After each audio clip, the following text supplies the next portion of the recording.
ব্রাহ্মণবাড়িয়ার বিজয়নগর সীমান্তে পুশিনের শঙ্কায় টহল জোরদার করেছে বিজিবি। সেখানে অবস্থান নিয়েছেন স্থানীয় বাসিন্দারাও। বিজিবি জানায়, বিজয়নগরের নলগড়িয়া অনুয়াবাদী সীমান্তের ওপারে শতাধিক মানুষকে জড়ো করার গোপন তথ্যের ভিত্তিতে রাতেই ওই এলাকায় টহল জোরদার করা হয়।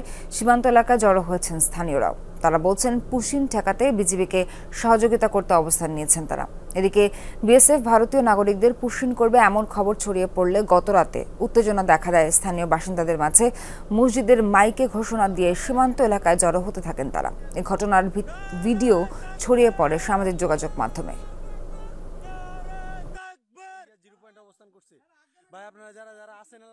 পুশিনের যেহেতু একটা মেসেজ ছিল, সেই অনুযায়ী আমাদের টহল জোরদার করা হয়েছে এবং আমাদের এই বর্ডার দিয়ে পুশিনটা একসেপ্ট করবো না। বেসিক্যালি বিজিবি টহলটাকে প্রচন্ড জোরদার করা হয়েছে এবং এটার সঙ্গে হচ্ছে আপনার সাধারণ জনগণের স্বতঃস্ফূর্ত অংশগ্রহণ, মানে সবাই চলে এসছে।